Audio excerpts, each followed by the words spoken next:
Oke, kita record ya. Oke, Assalamualaikum warahmatullahi wabarakatuh. Selamat pagi. Salam. Kita ketemu Oke, lagi nih. tuh Silakan Pak Jayadi udah standby Pak. sambil kita diskusi ringan pagi Alhamdulillah. Silakan dibuka, Pak. rutin kita tiap Sabtu. Kali ini kita narasumber kita Pak Jayadi akan mengantarkan diskusi mengenai SKKNI. Waduh, apa susah nyebutnya. Dan nanti dikaitkan dengan apa? Mungkin dengan LS Pro barangkali. Silakan deh Pak Sahar, Pak. Jadi makasih ya. Pak Sahar silakan Pak buka Pak Ketua kita. Ya Pak, selamat pagi. Assalamualaikum warahmatullahi wabarakatuh. Pagi ini ada dosen SCTD, dosen senior Pak ini di SCTD, senior juga dulu di Kementerian Perhubungan, pernah juga di Dinas Perhubungan, merangkap dosen juga. Ada kerja juga dulu, ada LSP darat gitu dengan Pak Yopi. Yang tadi kita udah bincang-bincang, ada SKKNI. SKKNI itu sebetulnya tidak berlaku hanya untuk swasta, tapi juga untuk pemerintah. Nah, di antara itu ada yang ketentuannya memang berlaku internasional, seperti untuk ICAO dan IMO. Gitu. Ini yang kendalanya dulu untuk intern di Kementerian Perhubungan itu ada semacam Udah putus-putus sulit ya untuk jaringannya ya. diterima ya, bukan ditolak. Ini mungkin Pak Jayadi nanti bisa mengeksplor itu lebih banyak gitu Pak. Apa sih SKKND itu gitu ya? Terus Kementerian Perhubungan bagaimana ya Pak Jayadi ya? Terus nanti pelaksanaannya itu dibentuk LSP oleh BNSP. Ada LSP 1, LSP 2, SLP Ini wifi-nya 3. putus-putus. Mungkin nanti Pak Jayadi diharapkan lebih banyak bercerita mengenai implementasinya di lapangan gitu Pak. Nanti kalau dia semacam lebih banyak ke pengetahuan teoritis, nanti malah agak sulit untuk diterima termasuk saya Pak. Jadi saya salah satu yang mengajar untuk kegiatan terkait dengan SKKND ini. Saya diminta untuk supir angkor itu tenaga kerja ya, supir Jaklingko itu sering saya sharing gitu ya. Jadi untuk SIM itu sebagai kompetensi sebetulnya. Tetapi ada SK Menaker yang mempersyaratkan untuk supir apa saja, angkot, pariwisata, bus, angkutan B2 itu harus mempunyai profesi sebagai pengemudi. Nah, supaya nanti tidak seperti yang tidak diharapkan. Jadi mereka mengemudi sesuai dengan profesi. Kalau di Jakarta itu Jaklingko itu harus SIM A umum, memang SIM yang diperuntukkan bagi angkutan umum. Itu Pak sekilas mungkin di antara kita ini banyak yang sudah ngerti, tapi masih banyak yang masih tanya-tanya juga sebetulnya. Ini Pak Niko juga punya LSP, Pak Ridwan juga punya LSP, Pak Ujang nih LSP, Pak Jayadi LSP, itu yang untuk yang berlaku umum. Itu Pak gambaran sedikit dari saya, nanti Pak Jayadi yang lebih jelas lagi. Monggo Pak Wendy untuk dilanjutkan Pak. Silakan Pak Jayadi, supaya bagus itu barangkali Pak Jayadi kameranya diturunkan sedikit supaya kita cuma lihat itu wajahnya Pak Jayadi sebagian. Nah, itu kan gagah Segini, Pak. kita lihat. Silakan Pak Jayadi. Baik.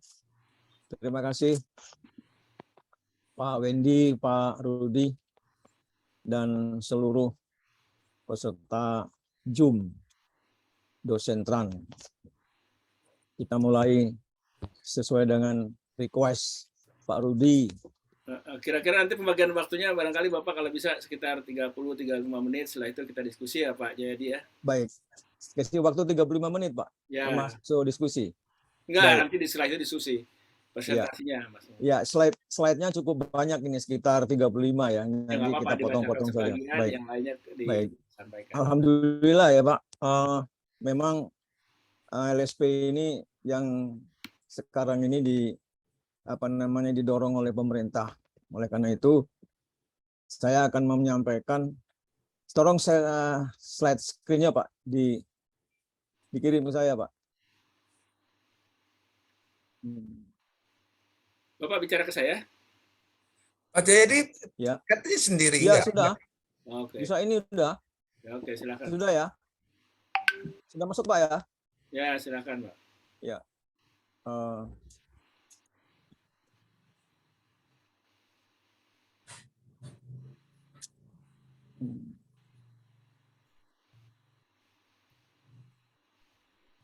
Kurang besar Pak Jayadi. Iya, Pak.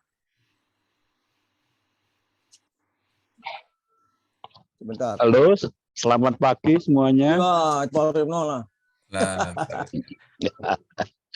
Pak Wendy yang kami hormati dan sahabat para dosen. Jadi kita judulnya stimulus, Pak. Stimulus ini adalah kenapa kita kasih judul stimulus? Karena tahun 2016 itu Kepala Badan sama BNSP MOU, Pak Tommy. Setelah itu dibentuklah, ini sedikit ada prolog sedikit, supaya teman-teman sekalian bisa mengetahui atau mengenal lah. Ini dulu timnya tuh banyak, ada Pak Eka, ada Pak Ripno, ada saya, ada Pak Adi Nur Cahyo, ada Pak Ridwan, dan ada Pak Ujang di situ. Banyak, masih banyak lagi, darat, laut, udara, kereta api, itu semuanya dosen bergabung. Diminta oleh Pak Tommy untuk menyusun itu. Kalau tidak salah, Pak Sahar juga masuk, itu ada namanya di SK itu. Nah, kaitannya dengan itu,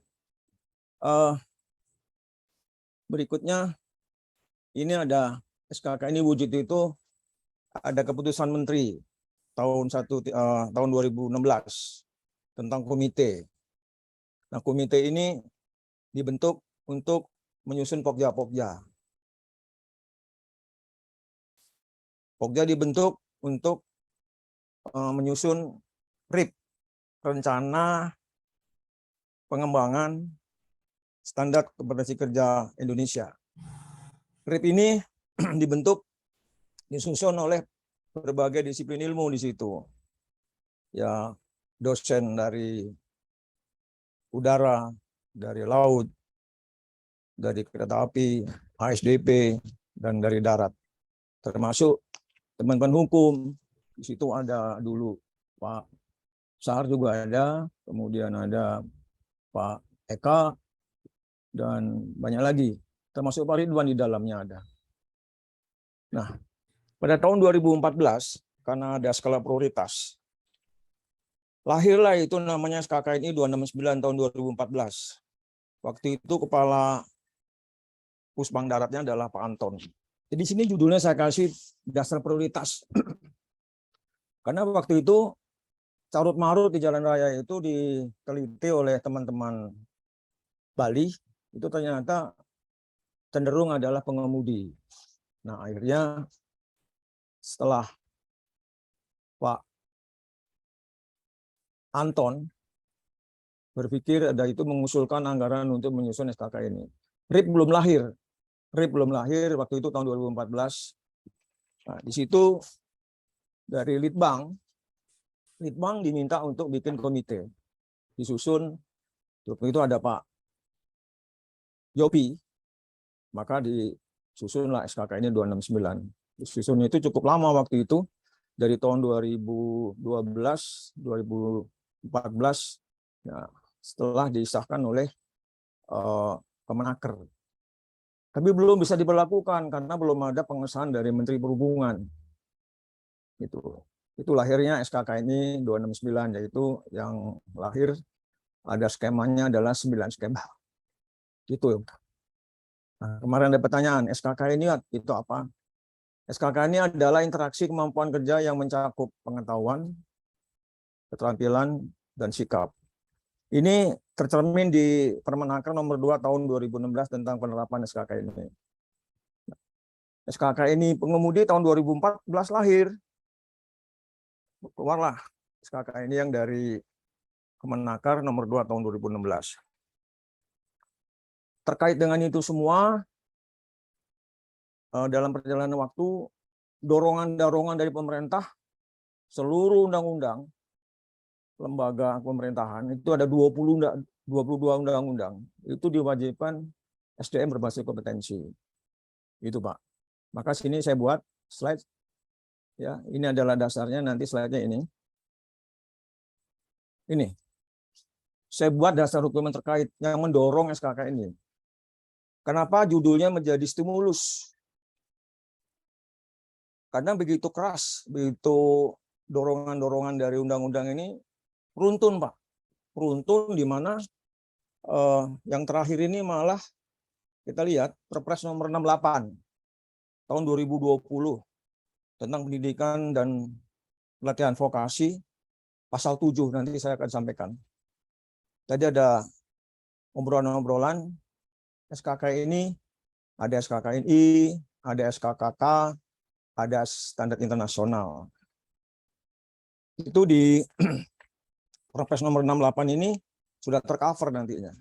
Nah, dasar hukum yang mendorong di sini awalnya memang dari Undang-Undang nomor 13 tahun 2003 tentang Kemenaker pasal 18. Dari pasal 18 dikeluarkan peraturan pemerintah nomor 31 tentang pendidikan kerja nasional. Ada 3 pilar. 3 pilar di sini adalah antara lain harus ada standar, harus ada lembaga diklat, harus ada LSP begitu.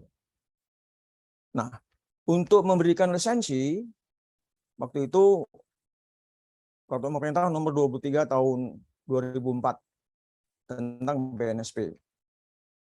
Karena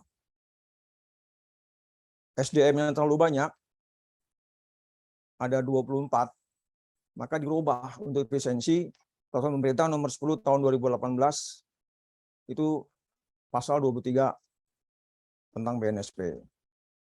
Nah, di sini lebih efisien. Kalau dulu yang Undang-Undang 23 itu, peraturan 23 itu PP-nya itu jumlahnya 27 komisioner. Sekarang tinggal 7 untuk efisiensi. Nah, dari Undang-Undang PP lahirlah Permenaker nomor 2 tentang penerapan SKK ini. Sesuai dengan undang-undang kita, Undang-Undang 22 tahun 2009 tentang LLAJ, pasal 253. Di sana juga tercermin Undang-Undang 22 ini, pasal 253. Di sana pendidikan, pelatihan, dan SDM transportasi berbasis kompetensi. Dari sana lahir Undang PP 51 tahun 2012, bidang SDM transportasi pasal 11. Pendidikan pelatihan, darat, laut, udara, kereta api, ASDP, semua berbasis kompetensi. Nah, karena saya itu bernaung di pengemudi, maka yang saya soroti adalah Permenhub nomor 85. Ini adalah ranahnya Pak Ripno. Permenhub nomor 85 ini tentang sistem manajemen keselamatan angkutan umum. Pasal 5 itu ada 10 elemen. Di dalam 10 elemen ini, di dalamnya adalah salah satunya adalah pendidikan dan pelatihan peningkatan SDM berbasis kompetensi. Nah, ini semua dengan peraturan undang-undang tadi oleh kita Perhubungan, Bapak Menteri Perhubungan melalui BPSDM, waktu itu BPSDM-nya adalah Pak Joko. Tadi saya katakan tahun 2016-17 yang SK tim yang terdiri dari yang tadi saya sebutkan menyusunlah namanya Rencana Induk Pengembangan SKKNI. Nomor 7 itu ada 2.250 unit kompetensi. darat, laut, udara, kereta api, ASDP di dalamnya ada semua. Semuanya ada 2.250 unit kompetensi. Nah, dari 2.250 unit kompetensi itu dibagi-bagi masing-masing bidang, darat, laut, udara itu. Yang paling banyak adalah darat, ada 700 sekian unit kompetensi, termasuk di dalamnya adalah ASDP. Jadi saya sampaikan bahwa SKKNI 269 tahun 2014 belum diberlakukan karena bunyinya SRIP tadi adalah pengembangan, maka dikeluarkan yaitu Perhub nomor 171 yang ini tahun 2019 tentang pemberlakuan SKKNI pengemudi angkutan orang yang ada 9 skema. Nah, setelah diberlakukan berjalan sesuai dengan waktu, uji kompetensi lapangan, pendidikan, dan seterusnya, maka tadi disampaikan oleh Pak Sahar melatih Jaklingko. Karena di Jaklingko ini adalah gubernur memperlakukan pengemudi berbasis kompetensi. Harus dilatih dulu sesuai dengan apa yang disampaikan oleh Permenaker nomor 31 tadi. Ada SKKNI, ada pelatihan, ada lembaga sertifikasi. Nah, setelah diberlakukan, maka di Permenaker nomor 2, pasal 11-12, itu hukumnya wajib tenaga kerja Indonesia berbasis kompetensi. Sekarang Undang-Undang yang nomor 7 tahun 2014 tentang perdagangan dan jasa. Pasal 20 dan 21 ini perdagangan dan jasa, bahwa tenaga kerja yang diberdayakan di perdagangan jasa itu wajib berbasis kompetensi. Dilahirkan Peraturan Pemerintah 83, setiap penyedia jasa ya itu harus memiliki tenaga kerja teknis di bidang perdagangan dan jasa. Pasal 2 dan pasal 3.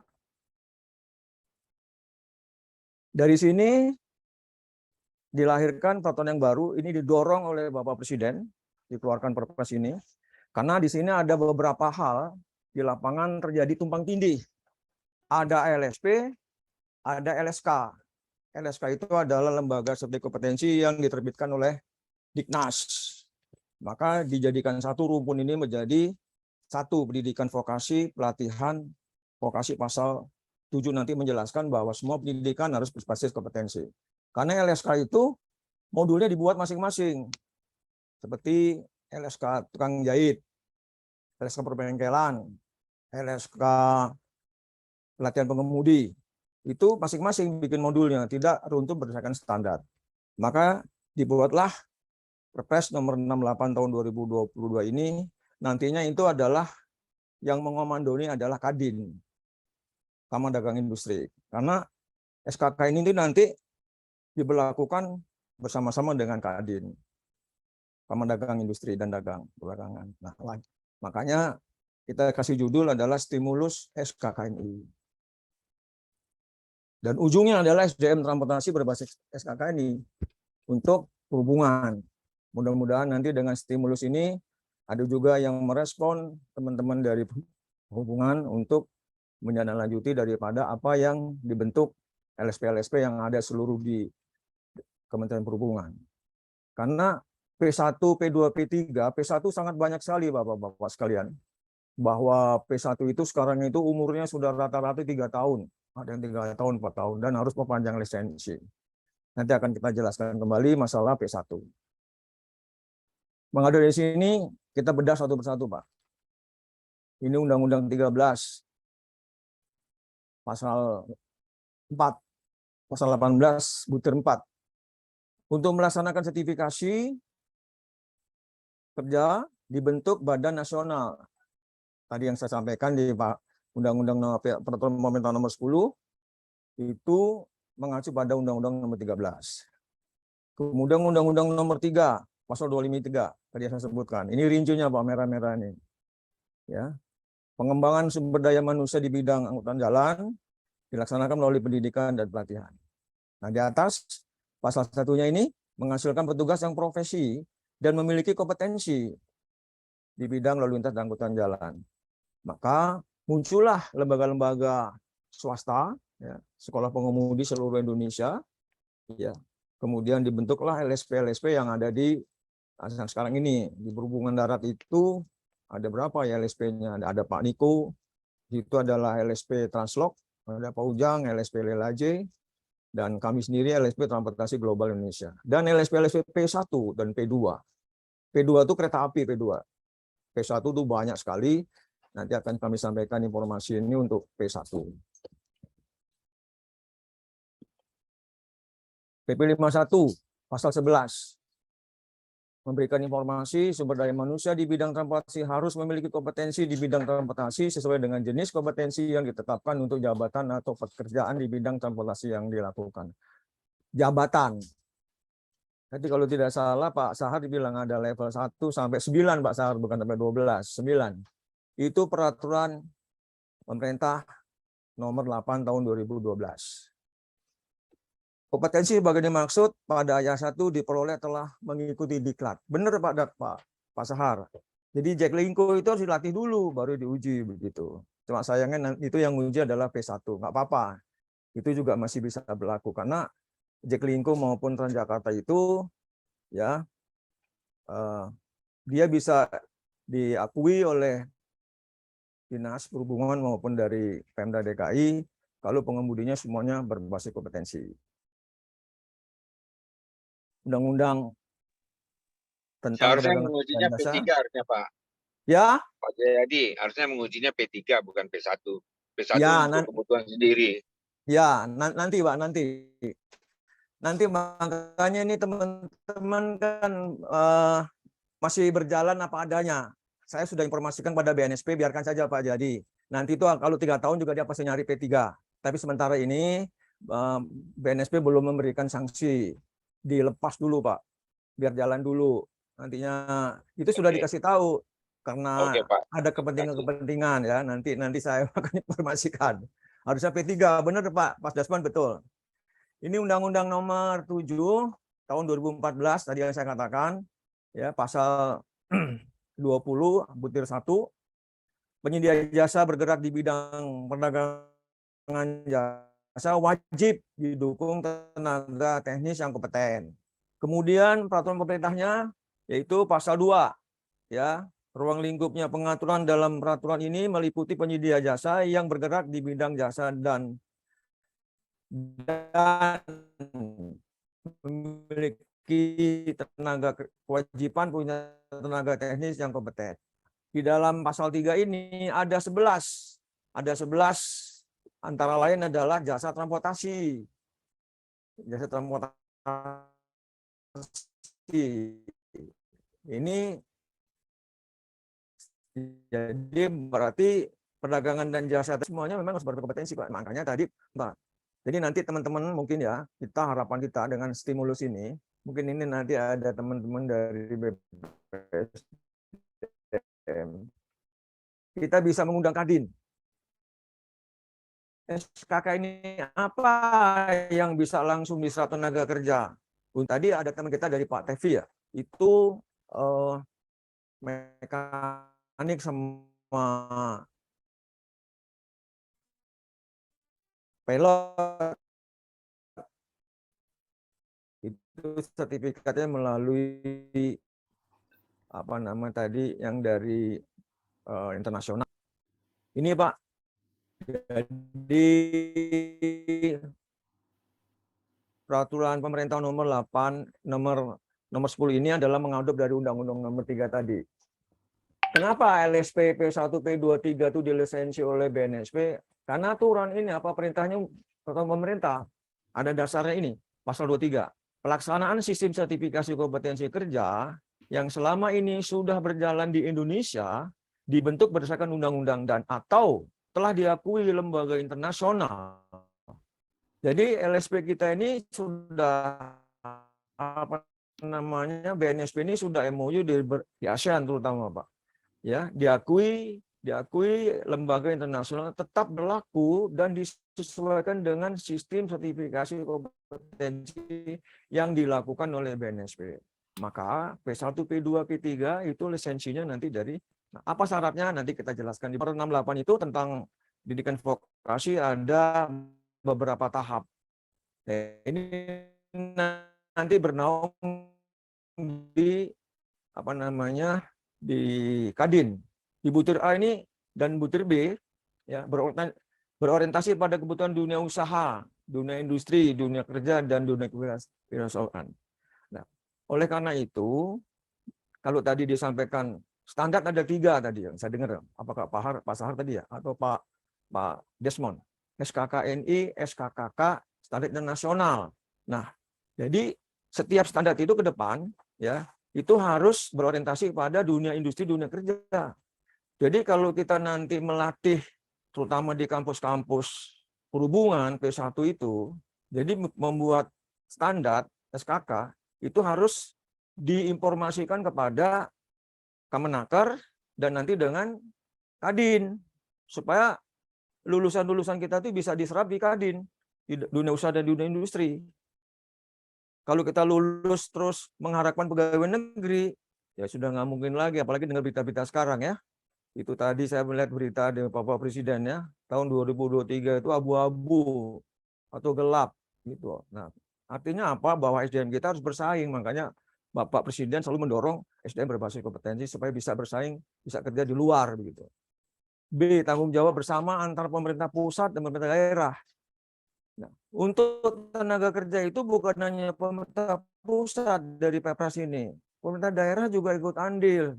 Artinya apa? Dianggarkan bahwa tenaga kerja berbasis kompetensi, karena daerah-daerah itu juga ada juga LSP apa namanya yang pendidikan, kampus-kampus vokasi di daerah itu juga berbasis kompetensi, karena di dalam Undang-Undang Nomor 12 tahun 2012 tentang perguruan tinggi, pasal 44 menyatakan bahwa lulusan ya mendapatkan ijazah dan juga didampingi dengan sertifikat kompetensi yang dikeluarkan oleh lembaga independen yaitu oleh LSP di bawah lisensi dari BNSP. Bunyinya begitu. Kemudian C, D, dan E itu adalah harus dilaksanakan sesuai dengan Peraturan Presiden nomor 68 tahun 2022. Lanjut. Ini pelatihan vokasi. Tadi saya sampaikan, kenapa lahir Peraturan Presiden nomor 68? Tadi saya sampaikan bahwa kursus-kursus tadinya tidak menggunakan berbasis kompetensi, tidak menggunakan standar, disusun, dibuat masing-masing. Sekarang tidak lagi, tidak boleh. Itu yang ngawasi adalah BLK di daerah, pusat maupun di daerah. Nah itu semua nanti digabung, disertifikasi, dilisensi oleh BNSP. Tadinya itu Diknas Pak yang mengeluarkan ini. Sekarang berinduk semua. Kalau dulu ada istilah matahari kembar. Jadi sertifikat kok ada 2 bendera begitu, ada Diknas, ada Kemenaker. Nah, sekarang menginduk semua kepada Kemenaker sesuai dengan Undang-Undang Nomor 13 tahun 2003. Pelatihan vokasi sebagai dimaksud pada ayat 1 bertujuan pembekalan kompetensi kerja. SDM itu dibekali kompetensi. Karena kompetensi tadi di atas saya sampaikan interaksi antara pengetahuan, keterampilan, dan attitude. Jadi kalau kompetensi tidak menginteraksi 3 tadi, maka tidak terukur. Karena dibuat standar. Standar itu karena ada judul unit tadi sampaikan, kita punya 2.250 unit kompetensi. Itu belum di breakdown. Nantinya ada elemen, ada KUK, dan seterusnya. KUK itulah jadi interaksi daripada kompetensi. B, alih kompetensi kerja. Alih kompetensi kerja itu artinya begini, asesi yang mempunyai disiplin ilmu seperti katakan aja mekanik dan pengemudi. Mekanik dan pengemudi itu mirip-mirip. Orang mekanik pasti bisa mengemudi. Pengemudi pasti bisa mekanik. Nah, ini artinya alih kompetensi. Jadi tidak monoton. Jadi di sini bisa diberikan sertifikat kompetensi 2. Bisa pengemudi, bisa mekanik. Mungkin di bidang kesehatan juga sama seperti itu.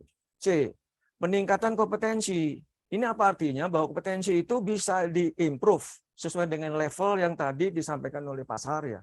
12, bukan Pak Sahar, ada 9.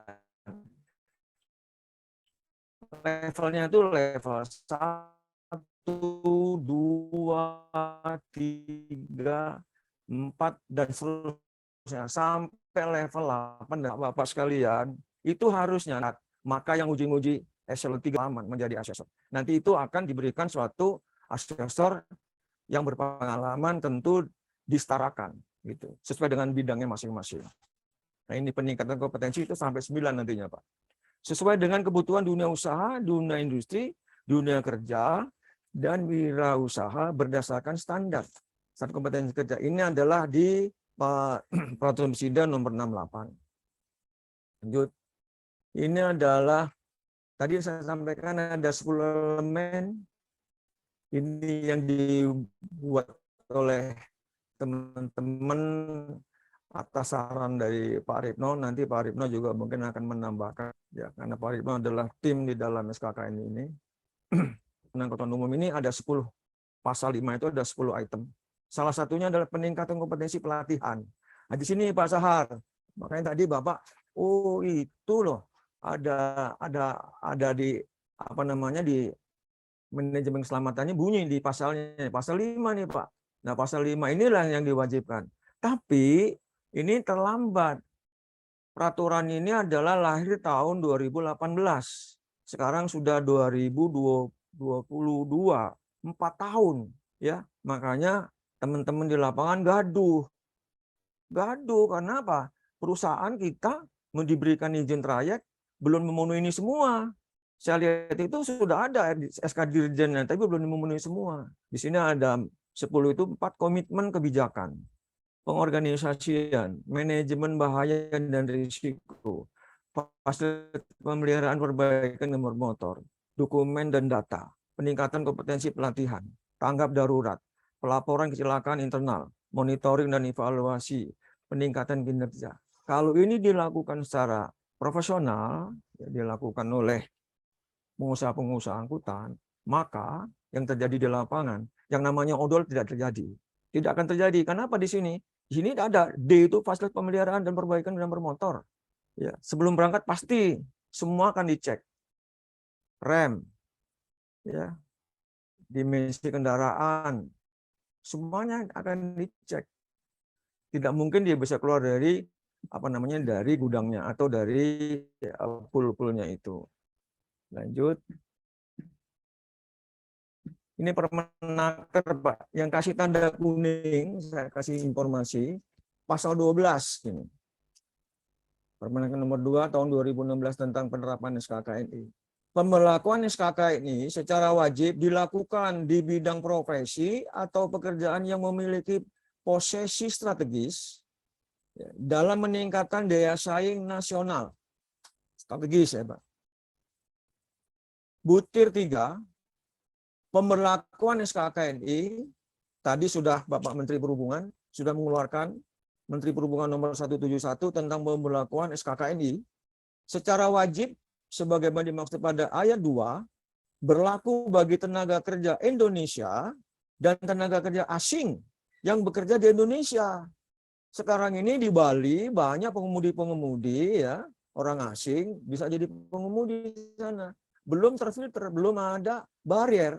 Nah, kalau nanti ini lolos terus, maka yang terjadi adalah ya, tenaga-tenaga Indonesia tergeser secara perlahan-lahan. Kalau ini sudah diberlakukan, nah, kalau sudah diberlakukan hukumnya wajib. Maka oleh karena itu, Bapak, para dosen, kami kemarin diajak keliling-keliling Pak sama polisi, sama Polda-Polda itu keliling di seluruh Indonesia, yaitu dengan pertemuan langsung maupun secara Zoom. Itu adalah tentang sosialisasi SKKNI pengemudi, Pak. Karena Korlantas itu juga pusing juga kepalanya karena kecelakaan-kecelakaan tidak pernah berhenti-berhenti. Akhirnya kami seret-seret untuk memberikan informasi tentang SKKNI di seluruh Polda-Polda. Pak Jayadi, kalau bisa dipercepat Pak Jayadi. Baik Pak, terima kasih Pak. Dari setengah jam Bapak. Ya. Silakan. Ya. Oke. Nah ini Pak, ini adalah RIP kita Pak. Kita bagi ini ada 5.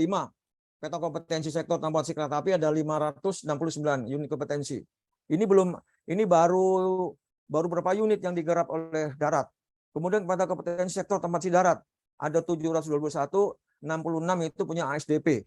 Ini juga Pak Arling baru 5 SKKNI, ada SKKNI parkir, SKKNI laboran, SKKNI mobil listrik sudah ada. SKKNI pengemudi ya tadi yang sudah saya sampaikan. Masih ada lagi yang lain, nanti mungkin Pak Adi akan menyampaikan. Terus kemudian kompetensi laut ada 411. Yang saya lihat itu bongkar muat baru ada, ya bongkar muat. Ada beberapa. Nah, ini adalah kebutuhan nanti P1. Kalau nanti kalau lisensinya sudah 3 tahun 4 tahun, kalau skemanya tidak menambah, nanti akan dievaluasi oleh BNSP. Nah, itulah diperlukan suatu standar-standar atau standar khusus begitu. 4. Peta kompetensi sektor transportasi udara. Ada 390 unit kompetensi. Kemudian transportasi multimodal logistik ada 93 kompetensi. Cukup banyak. Nah, perhubungan sudah menciptakan ini dari tahun 2018. Ini disusun oleh seluruh tenaga kerja, baik yang masih aktif sekarang maupun yang sudah purna. Ini nanti dibaca saja. Tadi jenis kompetensi ada 3. Standar kompetensi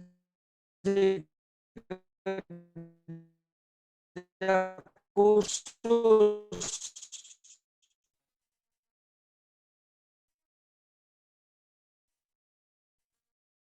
yang khusus ini bisa diciptakan.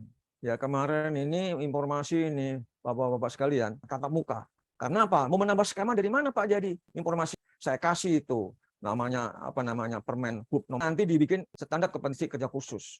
Dibuat di situ, susunlah di situ oleh dosen-dosen yang senior. Untuk nyusun itu setelah jadi nanti kirim ke Menaker. Itu tinggal diverifikasi bolak-balik nanti langsung disetujui. Tidak usah prakonvensi maupun konvensi. Nah, konvensi dan prakonvensi itu adalah SKKNI. Yang nomor 3, standar internasional tadi Pak Tevi.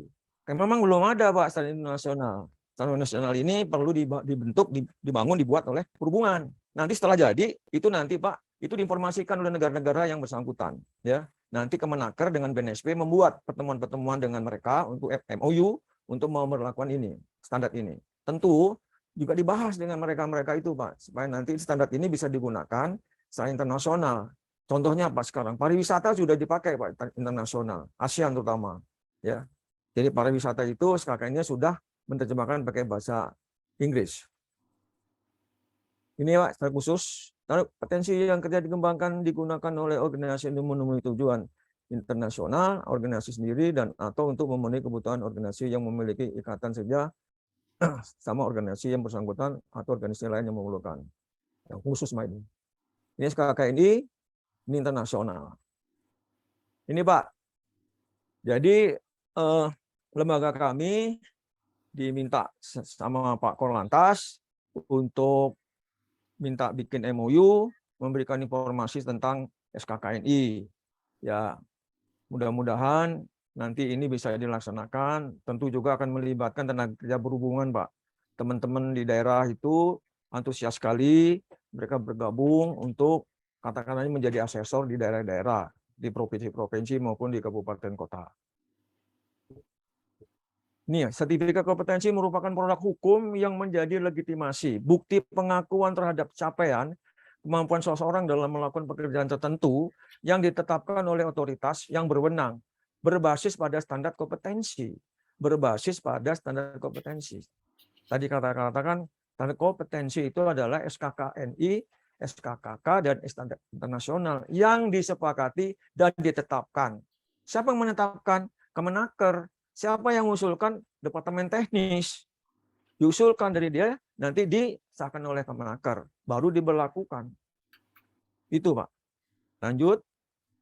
Presiden Jokowi sekarang bukan adu ijazah, tetapi skill. Nah, ini tadi sesuai dengan Undang-Undang 12 tahun 2012 pasal 44. Ya. Semua negara sekarang ini bersaing ada di situ, bukan ijazah.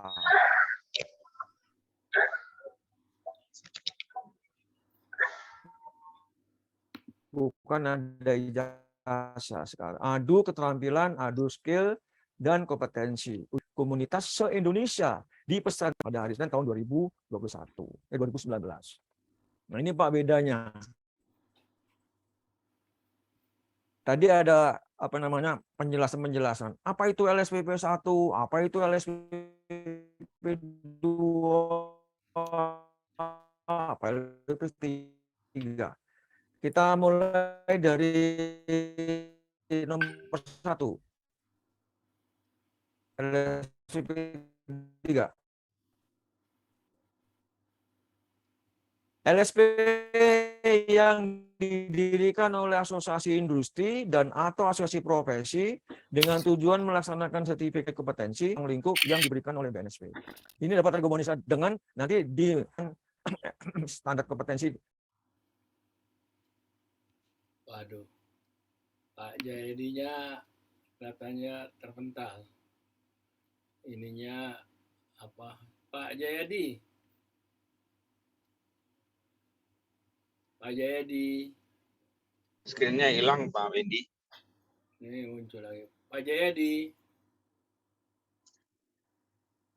Pak Jayadi. Pak Jayadi, Pak Yadi, pertama Pak Yadi masih mute, kedua screen-nya hilang. Ya, sekarang gimana sekarang? kita lanjut aja diskusinya, Pak. Sedikit lagi, Pak.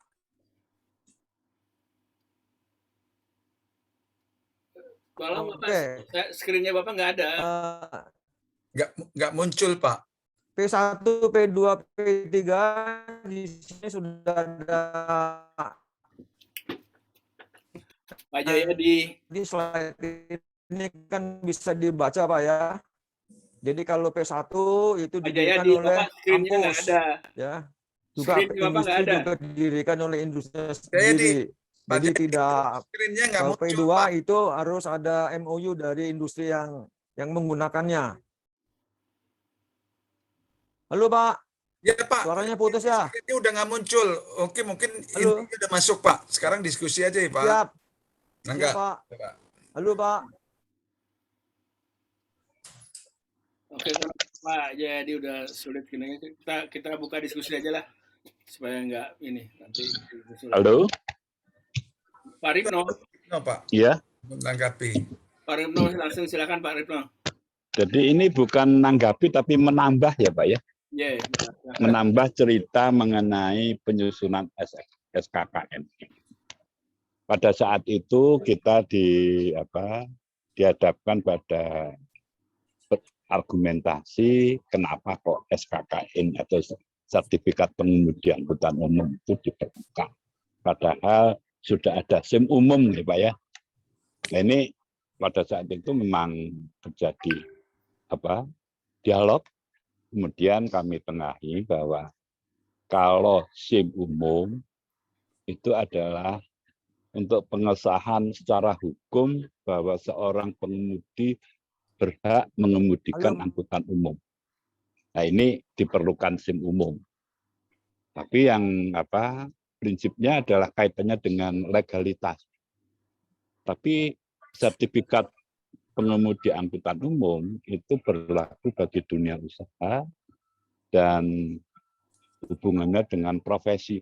Jadi kalau tidak punya itu, maka dunia usaha itu tidak punya kepastian apakah seorang itu profesional atau tidak.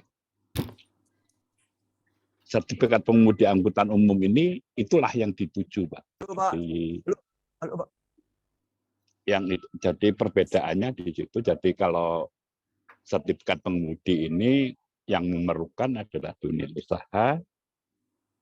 Konsekuensi kalau tidak memiliki ya tidak bisa diterima sebagai tenaga kerja. Itu yang pertama. Kemudian dari sini ditarik benang merah ke sistem keamanan, sistem keselamatan perusahaan angkutan umum, bahwa di dalam sistem keselamatan perusahaan angkutan umum itu diwajibkan SDM-nya itu punya kompetensi, Pak. Kemudian dari penyelenggaraan angkutan umum itu setiap perusahaan angkutan umum wajib menjalankan sistem itu. Jadi dirangkai kayak gitu, kemudian di sini baru Menteri Perhubungan menghandle masalah. Kira-kira itu tambahannya, Pak. Makasih. Makasih Pak Ripno. Kami persilakan bagi Bapak lain yang mau menambahkan. Halo? Waduh, katanya. Pak Jayadi mau menambahkan atau bagaimana Pak? Ini share screen Bapak tapi hitam aja Pak. Tampilannya sudah muncul, Pak. Halo. Pak Jayadi, sambungan Bapak jelek sekali. Pak Jayadi, Halo Pak. Bapak mau Iya Pak. apa ini? Saya nggak tahu Bapak mau, tapi nggak ada bicaranya. Bapak ini kalau nggak kita kasih kesempatan kita udah mulai diskusi yang dengan yang lain. Pak, slide-nya Pak Jayadi masih keluar, Pak. Iya, tapi Pak Jayadi nggak bicara apa-apa.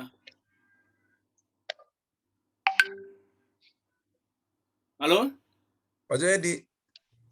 Waduh, sambungannya jelek kali ini. Udah silakan aja deh yang lain, Pak Tevi atau Pak yang disebut tadi mau menyampaikan, Pak Desmond atau Pak Saujang atau Pak Pepen, silakan, atau Pak Niko.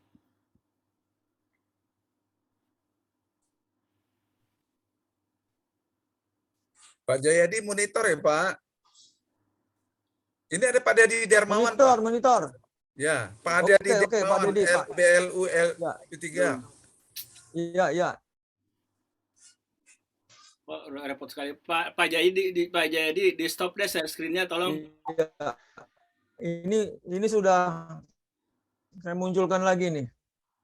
Boleh diskusi nggak apa-apa, nanti ini materi bisa di-share, bisa dibaca. Ya, kalau gitu tolong di stop share screen-nya, di stop, Pak. Bagikan aja Pak Sahar. Pak Jayadi itu di screen-nya di stop aja, Pak. Oke, Pak. Saya stop, Pak ya. Ya. Ya, silakan. Ada Pak Dedi Darmawan? Enggak, Pak Dedi? Waduh, kelihatannya ini jelek semua sambungannya. Nanti olahraga pagi. Halo, Pak. Nah, apa yang diikut olahraga, biar semangat olahraganya bisa dan melayani Pak Devi mau bicara, silakan Pak Devi. ya mereka. Siti akronema tuh jangan sering-sering bikin. Terima kasih Pak Wendy, Pak Rudi, yang terima kasih juga ke Pak yang sudah menyampaikan paparan. Mungkin sedikit ingin bertanya nih tentang SKKNP ini dengan ESP tersebut, seperti yang tadi di awal saya sampaikan, kalau di kami nih yang untuk ATC, pilot dan engineering itu udah internasional. Apakah itu Pak Jayadi harus juga ikut lagi LSP? Tapi tadi disampaikan di atas bahwasanya kalau yang sudah internasional tidak perlu. Oke, yang itu yang pertama. Yang kedua, kami kan ada prodi ada sekitar 10, baru 3 yang internasional, mungkin yang lainnya. Apakah dalam hal kita membuat kurikulum silabus, kan kita membuat sudah sesuai dengan level-level di KKNI, harus kita sesuaikan yang diploma 3, yang diploma 4, kita sudah sesuaikan itu kurikulum silabus dan kompetensinya dengan level. Nah, yang ingin kami konfirmasi, apakah standar tersebut dibikin oleh tim kan kalau bikin kurikulum silabus itu dari PT SDMPU dengan direktur teknis dengan politeknik. Nah, ini apakah kita yang akan membuat kurikulum silabus yang berstandar dengan KKNI itu harus punya ilmu khusus atau punya sertifikat khusus atau ada apa gitu kira-kira Pak Jayadi? Terima kasih. Mungkin itu pertanyaan saya, Pak Wendy. Terima kasih Pak Devi. Saya teruskan dulu ya, Pak Jayadi. Ini Pak Ujang mau bicara, Pak Ujang, silakan Pak. Baik, Bapak-Bapak. Assalamualaikum warahmatullahi wabarakatuh. Waalaikumsalam. Mungkin ini terkait dengan stimulus SKKNI kita, Pak. Memang kalau kita lihat secara secara menyeluruh di lingkungan perhubungan ini kurang lebih sudah ada SKKNI sekitar 12-an, Pak. Putus-putus, Pak Ujang. Hah? Putus-putus ya? Apa gimana nih? Putus-putus suaranya? Lanjut Pak Ujang, jelas. Lanjut. Oh iya. Ya Pak. Di lingkungan perhubungan sudah ada SKKNI kurang lebih 12, Pak. Itu tadi yang sudah disampaikan Pak Jayadi. Yang pertama kita ada SKKNI otomotif, Walaupun awalnya itu yang menyusun dari luar, dari Diknas kalau nggak salah, lalu ada SKKNI pengemudi dan seterusnya sampai SKKNI laut yaitu bongkar muat, Pak. Itu sekitar 12-an. Cuman masalahnya Pak, kalau kami melihat Pak ya, SKKNI ini masih belum efektif di lingkungan perhubungan ini karena memang dukungan dari pemerintah belum optimal, Pak. Sementara ini memang sudah ada dukungan pemberlakuan SKKNI, salah satu contohnya adalah SKKNI pengemudi, yaitu dengan Peraturan Menteri Perhubungan nomor 171 tahun 2019. Lalu juga ada 172 tahun 2019, itu tentang, itu lupa nanti bisa dilihat lagi 172, tapi yang jelas 171 itu untuk dukungan untuk pemberlakuan SKKNI pengemudi. Nah, ini SKKNI ini di lingkungan kita, Pak, di lingkungan perhubungan ini kelihatannya masih belum diterima sepenuhnya, Pak. Kalau kami lihat seperti itu. Belum diterima sepenuhnya walaupun sudah ada berjalan, walaupun jalannya ini mungkin masih belum optimal gitu, Pak ya. Contohnya di sekolah-sekolah kita ada LSP-LSPP 1, itu masih sangat masih sangat kurang gregetnya kurang lah gitu Pak. Contohnya kami kebetulan saya di STTD, ini sekian lama nggak ada uji kompetensi, baru kemarin ada lagi. Baru ada lagi, sudah sekian kurang lebih 3 tahun lebih. Itu baru ada lagi uji kompetensi untuk Taruna. Itu pun banyak yang standarnya belum pas dengan standar yang diajarkan di sekolah. Yang diajarkan di sekolah contohnya begini, D4 transportasi darat, Pak. Itu diujinya di situ perparkiran gitu. Atau yang lain D4 ini diujinya dengan pengujian kendaraan bermotor, padahal materi-materi yang jauh lebih menantang gitu ya, sebenarnya yang sesuai dengan materi pelajaran yang ada di sekolah itu sebenarnya ada, cuman memang standar belum disusun. Nah, SKKNI di lingkungan kita di perhubungan ini, Pak, intinya belum diterima sepenuhnya. Contohnya begini, Pak, ada unsur pembina di lingkungan perhubungan yang masih mau melakukan urusan-urusan teknis gitu. Yang urusan teknis ini sebenarnya urusan di masyarakat itu, tapi masih ada juga dilakukan oleh unsur pembina kita, Pak. Ini salah satu bentuk yang mungkin masih kalau kita membahas SKKNI, contohnya di bidang darat ini sebenarnya banyak sekali seperti yang disampaikan Pak Jayadi tadi, ada sekian skema yang mau diusulkan, tapi baru terrealisir sekitar ya 10 lah gitu Pak. Padahal masih banyak sekali, masih ribuan itu sebenarnya. Nah ini mungkin salah satu bentuk perlu adanya dukungan terus-menerus dari pemerintah supaya SKKNI ini bisa berjalan dengan baik. Yang sesungguhnya juga Pak Ujang, yang dimaksud dengan pemerintah itu siapa Pak Ujang?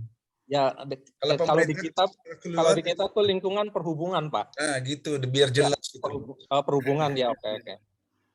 Hubungan ini perlu ngedukung terus-menerus, Pak, supaya ya, dan perlu dilihat juga bahwa SKKNI ini masih di lingkungan perhubungan ini, SKKNI ini masih dianggap sebagai satu hambatan gitu.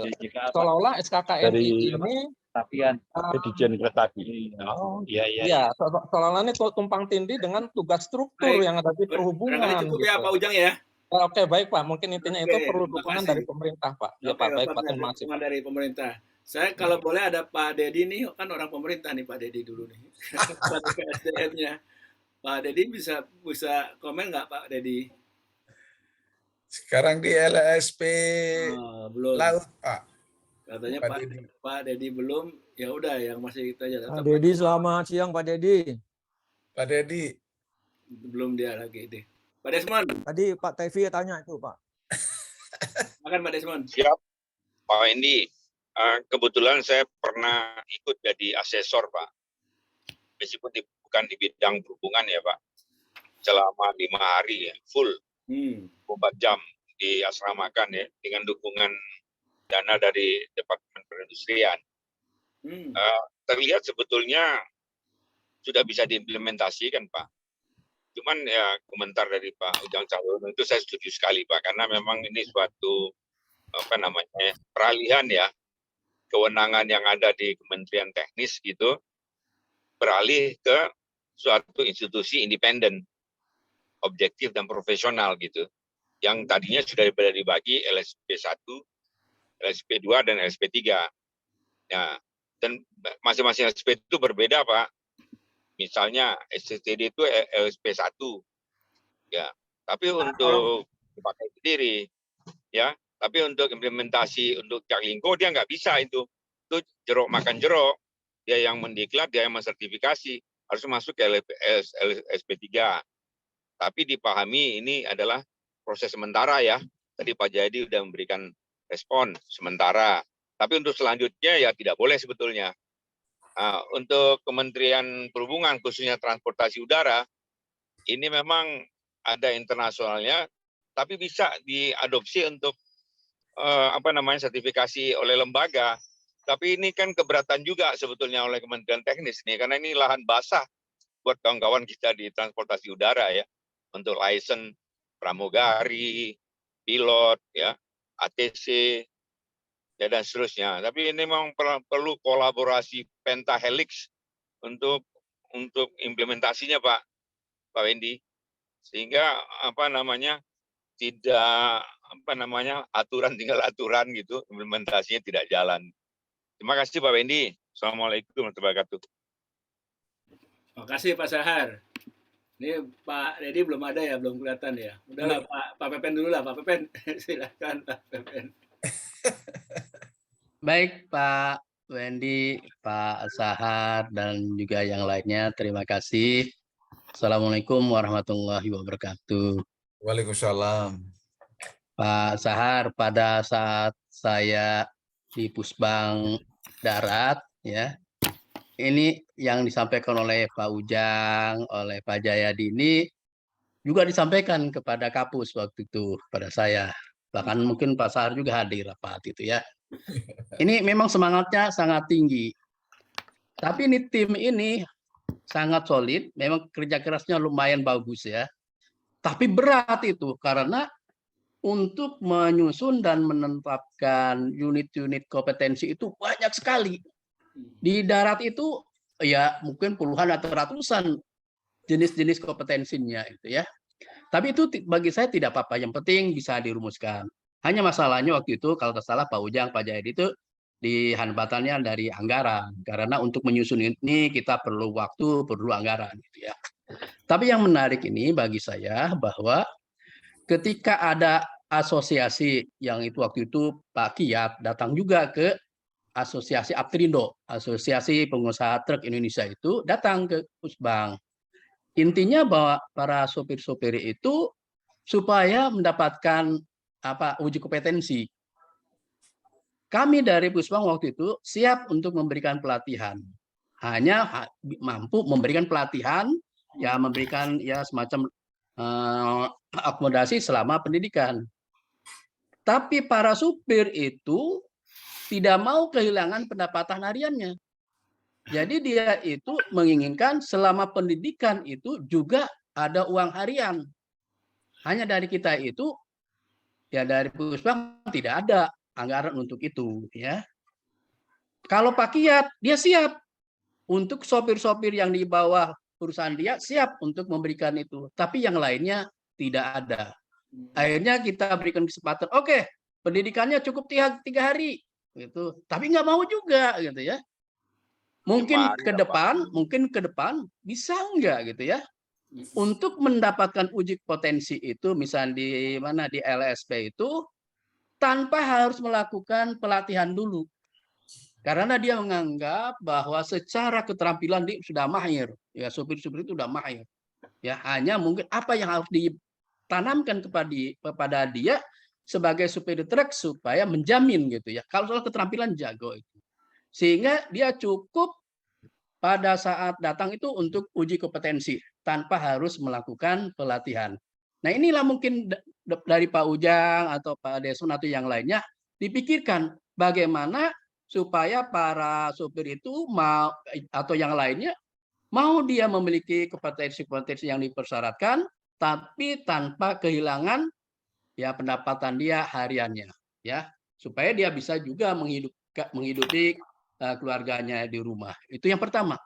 Yang kedua, ketika supir-supir angkot di Jakarta itu dididik waktu itu puluhan itu, kata lebih dari 100 ya, karena beberapa angkatan. Dan diklatkan di Tegal, dia senang makan enak, mendapat pelatihan dan dapat uang hariannya. Nah, kalau di sana memang ada disediakan anggarannya. Jadi saya mempunyai kesimpulan bahwa para supir mungkin yang lainnya juga sama, bahwa siap untuk melakukan uji kompetensi asal tadi bahwa ada uang untuk menghidupi keluarganya di rumah. Saya kira itu saja Pak Wendy. Terima kasih. Wassalamualaikum warahmatullahi wabarakatuh. Pak Wendy, saya boleh nambung nggak terhadap ininya Pak Pepen? Kenapa nih? Siapa yang bicara nih? Desmond, Pak Desmond. Desmond. Nggak ada wajahnya. Silakan Pak Desmond. Coba. Desmond. Saya setuju sekali dengan Pak Pepen itu, Pak. Karena itu kan mereka kalau masuk di diklat kan kehilangan opportunity income-nya kan. Jadi dia harus harus dibayarkan gitu. Nah, secara korporasi ada perusahaan membayarkan, tetapi kalau yang tidak korporasi ya pemerintah lah. Contoh Pak, saya saja ikut 5 hari sebagai asesor Pak, itu dibayar full oleh perindustrian, akomodasinya, makannya, uang sakunya dan seterusnya. Padahal level saya kan sebetulnya bisa bayar sendiri, ya kan Pak. Jadi menurut saya memang kita ini harus sungguh-sungguh lah kalau mau melakukan standar kompetensi itu ya anggarannya disiapkan, apalagi untuk yang sifatnya mikro ya di bawah ya pengemudi. Nah itu saya setuju sekali dengan Pak Pepen itu. Bagus ya Pak. Makasih Pak. Assalamualaikum. Waalaikumsalam. Nah ini orang pemerintahnya udah hadir nih. Pak Dedi, tadi nggak tahu Pak Dedi menyimak nggak apa yang tadi disembah kawan-kawan, katanya perlu dukungan pemerintah, perlu dukungan pemerintah, perlu dukungan pemerintah. Nah, kemudian pemerintahnya siapa? Ditanya oleh Pak Sahar. Ya orang-orang perhubungan siapa? Ya kepala BPSDM-nya. Kepala BPSDM-nya siapa? Waktu itu Pak Dedi katanya gitu.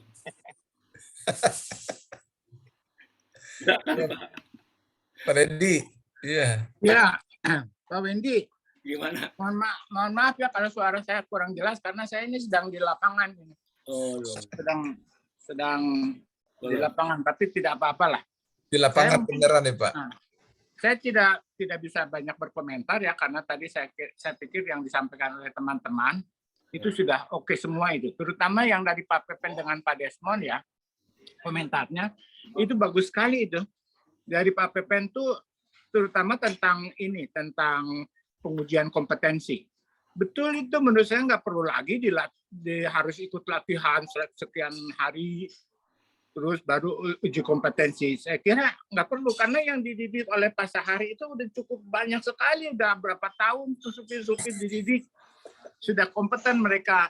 Jadi yang paling penting tuh diujinya. Nah dari Pak Sahari, dari Pak Desmond itu asesornya, kualitas asesornya justru yang harus dibaguskan, kualitas asesor. Pak Desmond nggak apa-apa, asesor itu ada di lembaga pendidikan nggak apa-apa, tidak jeruk makan jeruk itu tidak apa-apa, mereka bisa independen kok.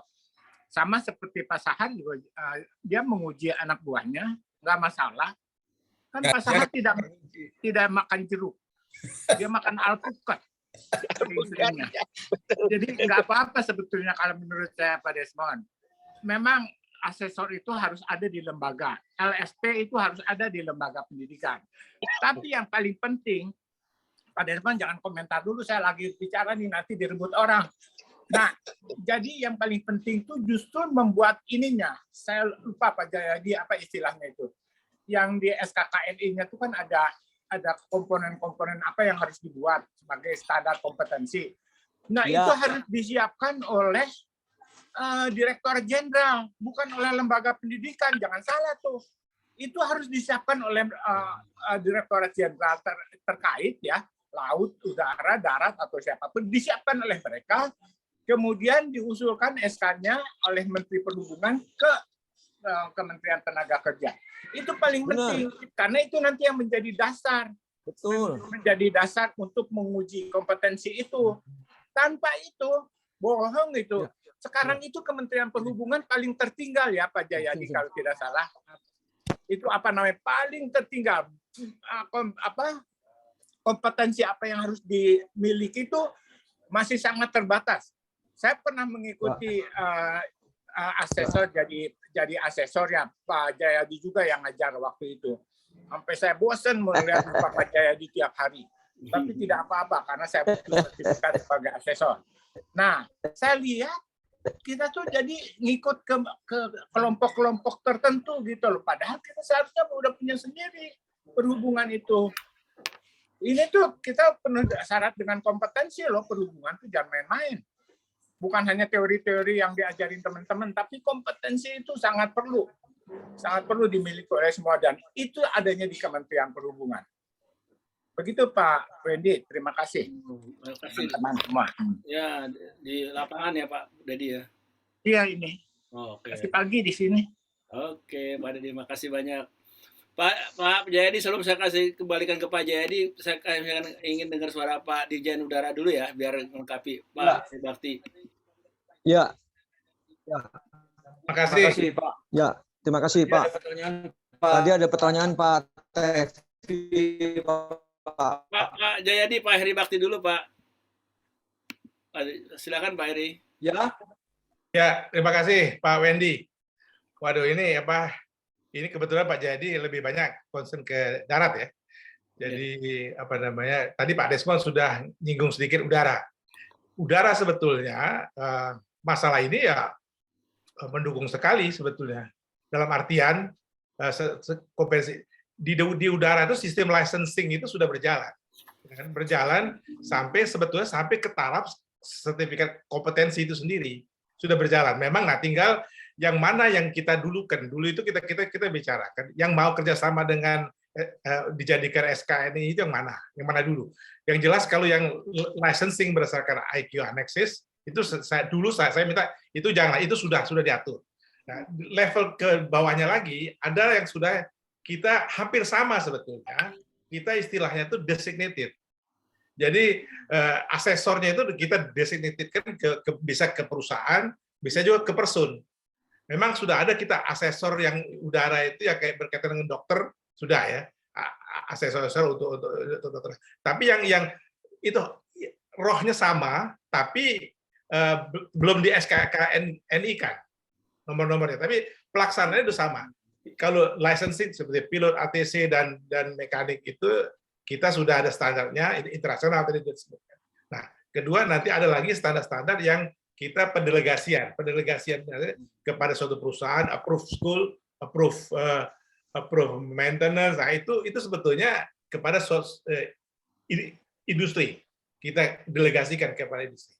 Nah, memang banyak sekali yang sertifikat kompetensi yang belum yang sudah dilaksanakan, tapi itu harus bisa dikerjasamakan dengan LSP seperti di perusahaan-perusahaan penerbangan itu dibutuh keahlian tertentu.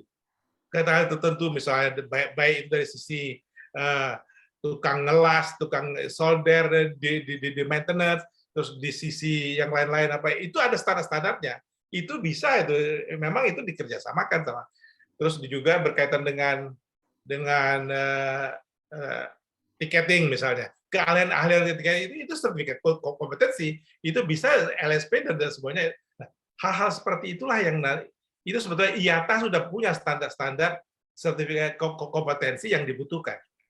Jadi bukan bicara license itu sudah yang tapi yang kecil-mengecil di bawah itu banyak sekali yang perlu di SKKN ini kan yang bisa kita standarisir di pendidikan vokasi yang dengan melalui vokasi melalui asesor. Betul tadi Pak Dedi bilang asesor itu memang diperlukan sekali. Kita bikin di samping asesor itu standarnya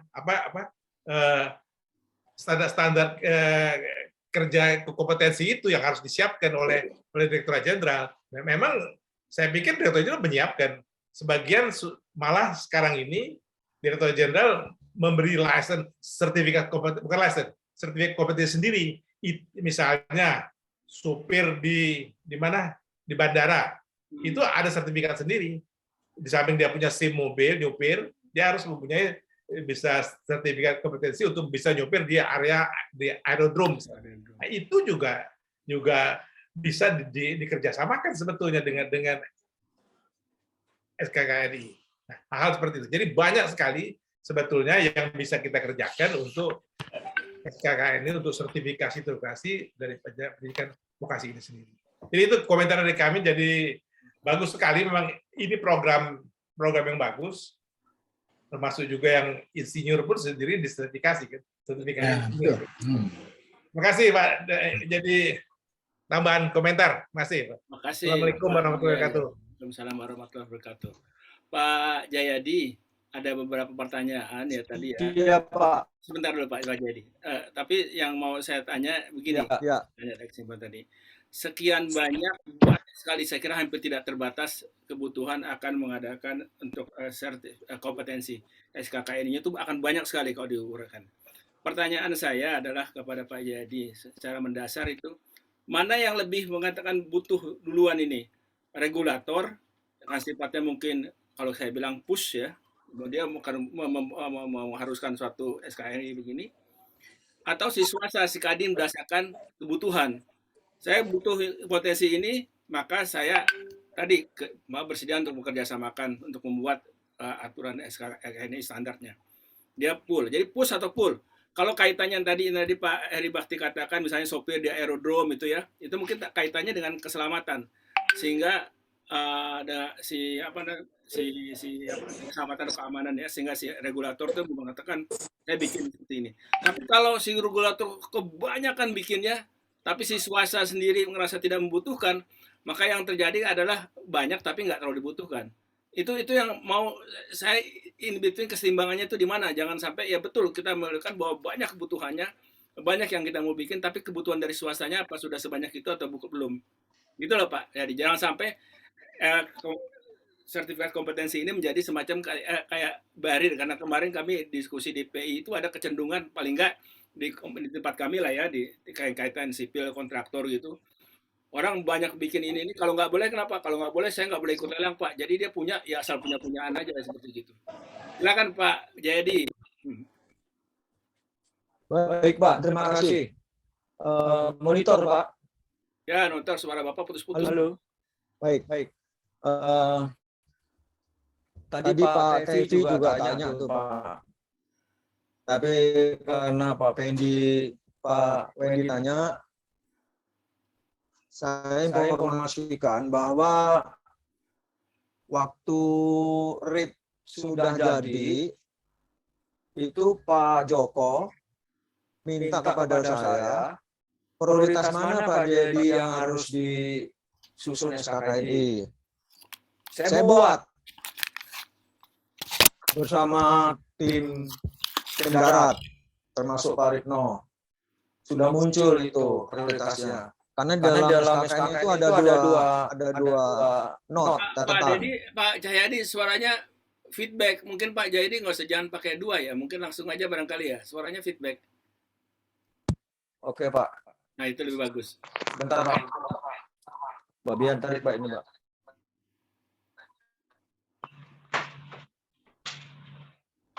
Bentar Pak. Itu tarik. Sekarang gimana Pak?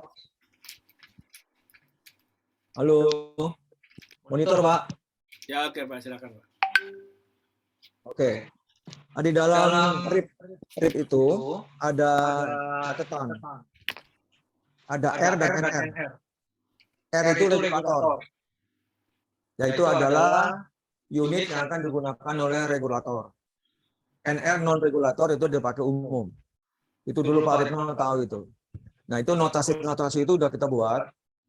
Ya, mana yang harus dibuat. Nah, waktu itu yang kita prioritaskan adalah NR non regulator. Dari situ termasuk pengemudi yang safety, Pak. Itu, Pak. Nah, di dalam RIP itu ada Pak catatan-catatan. Itu. Nah, perjalanan waktu Pak Joko pindah jadi sekjen, turun ke Ibu Haryati. Kalau nggak berapa ya? Jagung buat kebanyakan. Kemudian sampai sekarang seperti ini. Pak Pepen pada waktu itu dilanjutkan oleh Pak Oto nyusun SKKNI. Nah, saya ditegur sama BNSP waktu itu. Pak Jayadi, itu SKKNI itu yang biaya negara cukup mahal. Bappenas tegur. Kenapa nggak digunakan? Saya tanya bilang, Pak, kan Bapak batasi. LSP kita itu ruang lingkupnya terbatas. Kalau kita bisa ngambil ruang lingkup SKKNI yang dibuat oleh teman-teman darat, tentunya di tempat kami. Saya bilang nama LSP saya Transportasi Global Indonesia. Artinya apa? Global ini bisa darat, laut, udara, kereta api. Seperti kalau Pak Ujang itu LLAJ ya ruang lingkupnya di LLAJ saja gitu. Akhirnya itu dulu parkir kita disusun untuk parkir, jadilah parkir. Tapi kami mengusulkan kepada BNSP tetap belum bisa mau terima. Gitu. Nah, ini Pak, jadi ruang lingkupnya itu prioritasnya ada R dan NR Pak itu. Nah tentu nanti kalau mau itu diprioritaskan, tentu think tank ini berkumpul kembali, kita pilih mana-mana dulu yang diprioritaskan. Karena sekarang ini harus berkoordinasi dengan Kadin.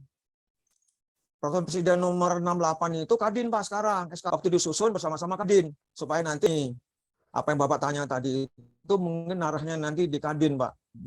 Dikomandoi oleh Kadin. Nah makanya tadi saya saran awal dari tim kita ini, dari Pemerintahan Perhubungan ini, apakah melalui BPSDM, ngundang Kadin bersama-sama untuk menyusun SKKNI yang akan digunakan untuk perhubungan khususnya. Karena begini Pak, SKKNI P1 dan Pak Didi tahu ini, LSP seperti Pak Ridwan, ya. Nah, LSP ini dulu punya skema terbatas, ada yang cuma 4, ada yang 3, seperti STIP itu berapa ya? 4. Padahal itu kampus. Ya, asesornya banyak sekali. Sudah 4 tahun. Kalau mau lisensi diperpanjang itu harus dinamis, harus menambah skema. Bukalah RIP seperti BPTL yang ada di Serengseng. Begitu Pak. Jadi tentu teman-teman ini kalau bisa asesor-asesor yang di P1 itu berkumpul kembali untuk memilih regulator dan non regulator supaya nanti lembaga diklatnya itu mempunyai standar. Nah, yang buat itu standar-standar itu berdasarkan standar, yaitu RIP, rencana induk. Sudah ada oleh Pak Menteri itu. Jadi nggak usah keluar dari situ. Adopt dari situ, Pak. Ya kalau yang internasional berjalan aja dulu. Karena waktu nanti Bapak Presiden mengatakan itu harus standar internasional Indonesia yang sudah diakui. Nanti tinggal diadopt standar-standar itu. Sama Pak, unit-unitnya sama. Asesornya juga nanti kalau perlu asesor yang bisa bahasa Inggris, apa yang tadi kan sampai Pak Dedi. Itu harus profesional, benar Pak Dedi. Sekarang ini asesor juga diwajibkan bisa bahasa Inggris. Karena tadi kalau ada orang bule mau diuji harus bisa bahasa Inggris. Seperti di Bali begitu. Itu juga harus bisa bahasa Inggris asesornya. Jadi sekarang asesor profesi benar-benar. Bukan hanya cuma bisa bahasa Indonesia, juga bisa bahasa Inggris, juga mengerti di bidang teknisnya. Bukan orang hukum misalkan uji teknis, bukan. Hukum yang ujinya nanti hukum. Apalagi ini ASN, Undang-Undang ASN 2018 sampai 2023 itu wajib nanti ke depan pemerintah itu pegawai negerinya juga harus sertifikat. Itu sudah diwajibkan nanti Pak tahun 2023 sesuai dengan Undang-Undang ASN itu Pak Rudi. Ya, nah ini perlu juga kita sikapi. Makanya kenapa muncul stimulus SKKNI, saya dorong di sini, ini kesempatan untuk teman-teman dosen tran untuk mengadop bagaimana untuk kedepannya tenaga kompetensi di perhubungan ini. Itu barangkali Pak Wendy yang dapat saya sampaikan. Ada R dan NR Pak. Jadi itu dulu kita pilih, nanti baru kita prioritaskan. Terima kasih. Ada lagi yang mau menambahkan? Tadi. Mohon maaf kalau boleh Pak, sharing. Ya, Pak. Silakan Pak siapa nih? Saya nggak lihat. Hadi Pak. Hadi Pak itu Pak. Pak Hadi silakan Pak. Ya kebetulan Pak, kebetulan masalah SKKN ini saya udah ikut lama dan sampai sekarang masih kemarin masih berapa bulan lalu oleh Pusbang SDM Udara Pak nyusun SKK. Jadi begini Pak, secara umum saja saya SKKNI ini sebetulnya sudah lama Pak. Dulu itu bantuan dari Australia dengan grant. Beberapa instansi pemerintah itu diminta nyusun SKKNI secara ini. Nah, salah satu kementerian yang bergabung untuk menginisiasi SKKNI ini sebetulnya perhubungan, Pak. Perhubungan, PU, Naker, ya, di samping BNSP. Tetapi dalam perjalanannya sampai sekarang justru perhubungan ini terkesan lambat, Pak. Karena di ini Bappenas juga termasuk yang lambat, dinilai lambat.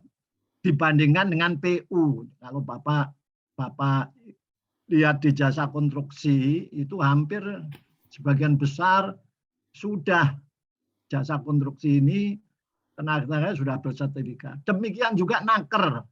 Malah Naker ini sertifikasi K3 ini sudah hampir semua industri. Itu yang pertama. Yang kedua, perhubungan sebetulnya sudah juga care, Pak. Karena dari 2014 kalau nggak salah sebetulnya sudah aktif. Waktu itu yang aktif Pak Anton Tampu Bolon yang Pusbang Darat, Pak. Sehingga terbitlah itu SKKNI pengemudi dan lain-lain. Kemudian juga ditindaklanjuti, perhubungan sudah membuat sebetulnya komite SKKNI perhubungan yang waktu itu ketuanya Kepala BPSDM dengan anggota segala macam eselon 1, eselon 2, Pak. Hampir semua Ditjen ikut, termasuk Irjen. Dibantu oleh Pokja. Nah, Pokja inilah yang bekerja. Sehingga tahun 2018 sudah terbit Permen 7, Pak. Permen 7 itu adalah tentang rencana induk pengembangan standar kompetensi kerja nasional Indonesia sektor transportasi. Jadi kita sudah punya ini sebetulnya pedomannya, buku induknya Pak, Permen 7 ini. Kemudian dalam implementasinya, pelaksanaannya, kelihatannya yang aktif adalah BPSDM, Pak. Darat maupun udara. Beberapa bahkan tadi sudah dijelaskan, masih sedikit, bahkan banyak termasuk yang kereta api disusun oleh PUPR. Tapi karena nasional bisa kita pakai. Tetapi sebetulnya alangkah baiknya SKKNI yang terkait dengan perhubungan ya disusun perhubungan kan gitu Pak. Nah, kemudian ini satu hal lagi Pak. Setelah disusun SKKNI dengan mengorbankan biaya, waktu, tenaga, pikiran yang sedemikian banyak, hanya berhenti di SKKNI Pak. Padahal kan goalnya, outcome-nya itu bukan hanya buku SKKNI, tapi sebetulnya outcome-nya kan tenaga kerja yang kompeten. Yang kompeten ini tentu dibuktikan setelah melalui diklat vokasi, tentunya dibuktikan dengan sertifikasi yang diberikan oleh BNSP melalui LSP. Sehingga di sini sebetulnya sudah peraturan perundangan sudah jelas dan bagus Pak, ada pemisahan fungsi. Fungsi regulator yang membuat peraturan, fungsi LDP atau lembaga diklat profesi, ya Pak ya, yang harusnya melaksanakan pendidikan diklat itu berbasis SKKNI Pak. Sehingga SKKNI ini sebetulnya ditindaklanjuti dengan membuat kurikulum, silabus, dan materi uji pelatihan yang berbasis SKKNI. Nah ini terus terang saja yang saya tahu Pak, di perhubungan ini yang membuat sampai tingkatan implementasi itu baru Pusbang Udara, Pak. Karena saya ya masih diundang untuk ikut-ikut beri inilah gitu ya.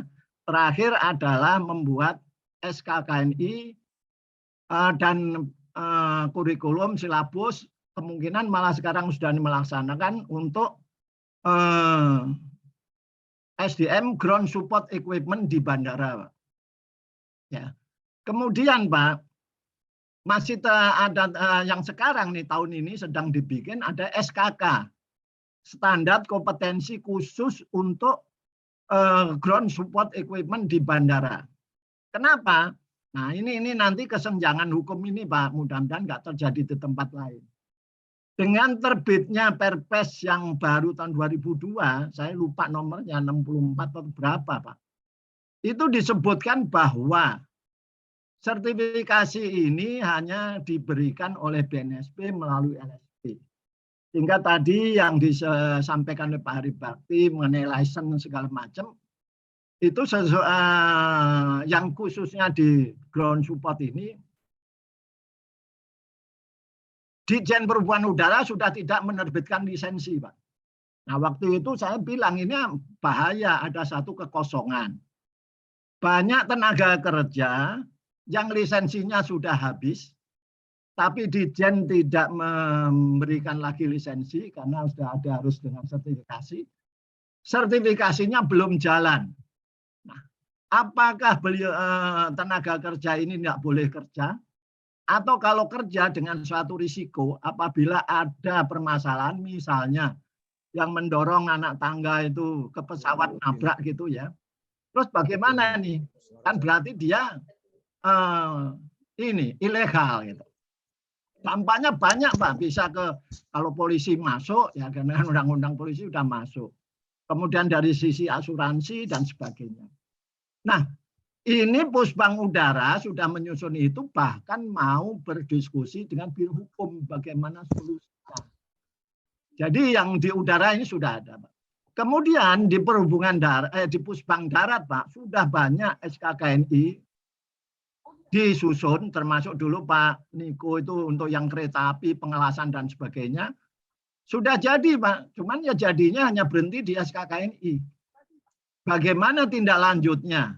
Untuk diklat vokasinya sudah disusun belum ininya pelatihan berbasis SKKNI ini.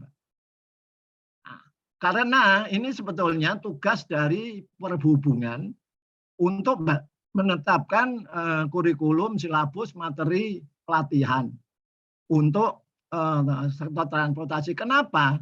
Karena di tingkat tenaga skill pelaksana, Pak. Ini SMK, Pak, itu sudah banyak melakukan pendidikan vokasi, Pak.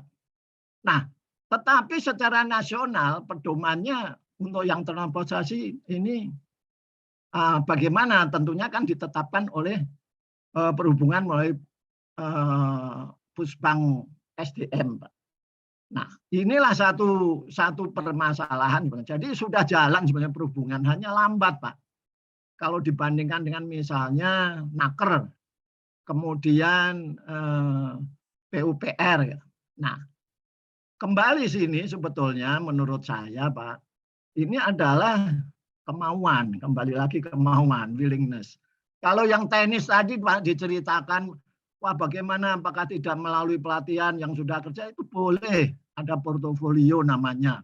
Kemudian yang lain-lain. Tetapi sekarang kalau kita lihat peraturan perundang-undangan, ini juga masih permasalahan, Pak. Karena apa? Ya, ini Pak Sahar sering posting di WA itu mendidik Jack Linko yang SPAU, Pak, sertifikasi pengemudi angkutan umum. Jadi ada SPAU. Jadi lembaga diklat juga mengeluarkan sertifikasi. Kemudian saya juga ada beberapa teman konsultan, Bisa Pak. dipercepat, Pak Adi. Ya, ada beberapa teman konsultan yang tidak mengikuti yang BNSW, Pak. Dia berpedoman pada ISO 17024, di mana sertifikasinya adalah di KAN, Pak, Komite Akreditasi Nasional. Jadi inilah permasalahan. Sekarang saya terakhir aja Pak. Perhubungan ini mau dikemanain nih? Yang pertama adalah Permen 7 2018. Kemudian SKKNI yang sudah dibuat dengan biaya APBN, waktu, tenaga pikiran yang banyak. Kemudian apakah sudah hanya berhenti sampai SKKNI? Padahal outcome-nya ini adalah tenaga kerja yang kompeten, yang dibuktikan dengan satu sertifikat.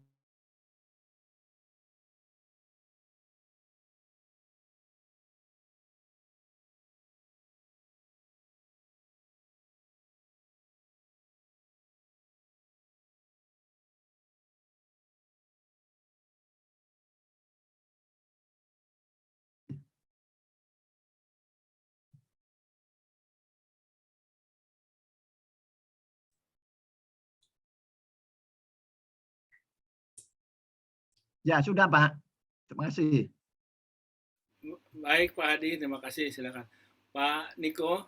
Silakan Pak Niko. Ya, makasih Pak Wendy. Saya menambahkan dari Pak Hadi aja Pak, mengenai SKKNI, mengenai last termit yang dilaksanakan dulu oleh Pak Pepen di Pusbang Darat. Kami sudah keluar SKKNI dan kami sudah siap juga mengenai praktek lapangan untuk nantinya Pak, tapi tahun 2023 ajaran berikutnya, karena kami ngeset datanya. Karena ini merupakan akan dilakukan oleh LSP1 STTD Pak. Karena Pak, karena ini merupakan pelajaran di perkeretaapian, di prodi kereta api atau MPP gitu. Jadi anak-anak ini kami bekalkan sehingga mendapat nantinya setelah lulusan, selain sertifikat ini yang lainnya dalam bangunan, itu dapat juga sertifikat mengenai last termit Pak.